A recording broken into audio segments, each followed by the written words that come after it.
50, he said his new concert dates, including 2 in Scotland, were not part of a farewell tour. Cameron Buttle reports.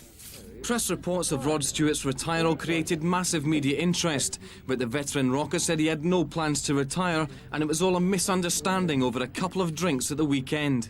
I don't think it's done any harm, but one point I do want to stress, and I'd say this from the bottom of my heart, it was not done as a cheap promotion trick to try and sell tickets. It really wasn't. You know, I would never do that. And we don't need to sell tickets. I think we're nearly sold out anyway. I've always... The people that have retired and then come into the business, I think you lose a great deal of respect.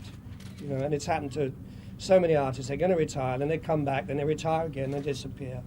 His new tour includes a date at Ibrox Stadium in Glasgow and a night in Aberdeen, although there seemed to be some confusion over where he was playing. He thought Scots group Runrig, his support band for the tour, was the name of the venue. Oh, I see, I'm sorry.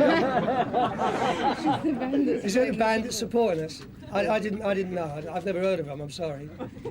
Oh, they're going to kill me for that. You know, it's typical when you live in the States, you become, you know, very used to American music and, you know, things on the radio there. I wish I was dead right now.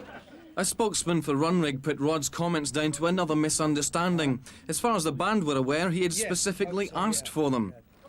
But then football daft Rod was out onto the Ibrox turf. He wanted to see if it measured up to his own private ground at one of his homes in Essex.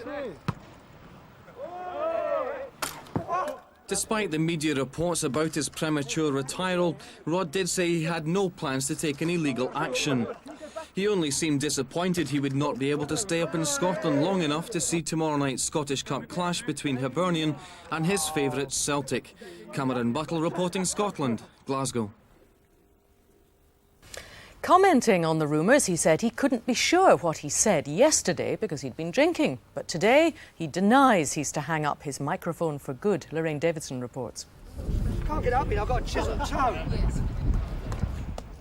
Proving he's still fit enough to perform, Rod Stewart ran onto the Ibrox pitch where he'll stage a £1 million concert in June. The date has been put back by a week because of production problems on his new album.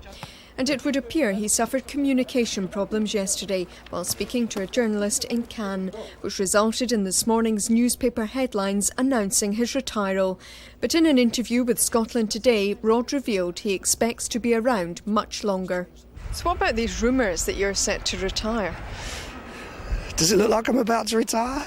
No, it was a rather sort of drunk luncheon yesterday where I might have let that go. But what I actually think I said one day yes, and whoever reported it left the one day off. You know, obviously I'm going to retire one day, but it's not going to be within the foreseeable future. It's 4 years since Rod Stewart has played in Scotland. In 1991, he performed at Parkhead. For his Ibrox date on June the 10th, he'll perform on a circular stage with a 22-piece orchestra surrounded by the audience. An extra Scottish date has been added in Aberdeen on June the 8th.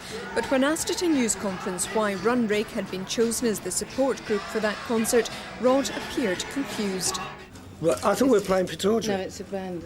Oh, no one's... Oh, I see, I'm sorry. It's the band that's... Is it the band that's supporting us? I didn't know. I've never heard of them, I'm sorry.